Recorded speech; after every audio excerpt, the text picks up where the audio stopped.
We are currently at number 31 on this major list of the top video game franchises that need to be revived.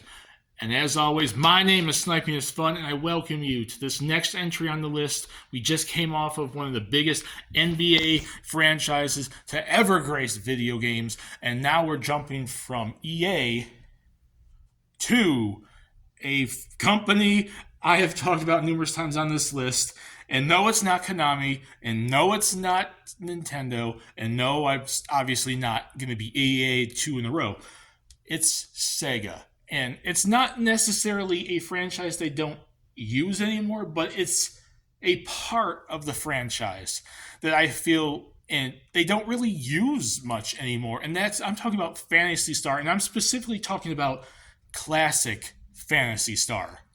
Because Phantasy Star Online is still going strong, and they're still technically releasing games every so often, and that's pretty much the bulk of what the Phantasy Star franchise is anymore, is Phantasy Star Online, which started back in the year 2000 on the Dreamcast, and ever since then, majority of the games of the Phantasy Star franchise have been Phantasy Star Online. But the original Phantasy Star version game came out in 1987 on the Sega Master System, and then 1889 on the Genesis was the sequel.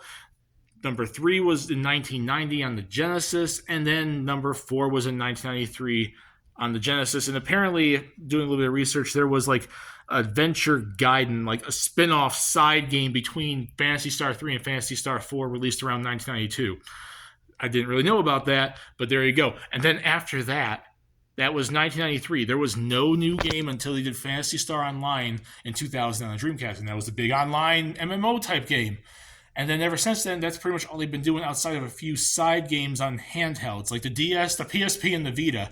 There was Phantasy Star Zero, released between 2008 and 2010 on the DS. Phantasy Star Portable 1 and 2, which was pretty much just remastered, updated, remake versions of the first two Phantasy Stars between 2008 and 2010 on the PSP.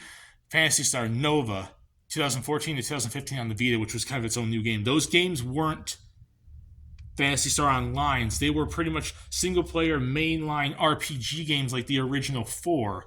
And that's what I want to see come back. I want to see an RPG, just a mainline RPG, not mobile Sega, from you, a mainline Phantasy Star game like the original 4 games, that's not connected to the internet, that doesn't go MMO, that doesn't go anything, just a classic RPG like the first 4. And that's something I think a lot of fans in the franchise would want to see, is something new from you that's not an online Phantasy Star game.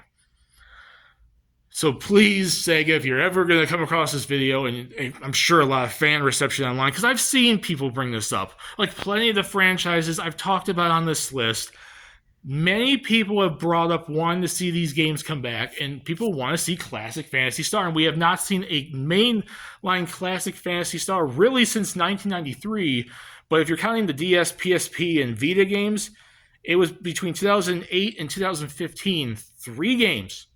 Just 3. But between that 2000 to 2008 range, numerous Phantasy Star Onlines. And then after 2015, more Phantasy Star Onlines. And between that 2008 and 2015, there was Phantasy Star Online. Can you please do Phantasy Star that's not online? That's all I'm asking, and a lot of people are too. Put in the comment section what you guys think. Do you guys want to see classic Phantasy Star come back? And if you do you think 31 is too high or too low? And if you don't want to see it come back, just tell down there why, and we can have fun and discuss it. My name is Sniping is Fun. Peace. Please subscribe if you want to. Have a lovely day, and stay tuned for number 30.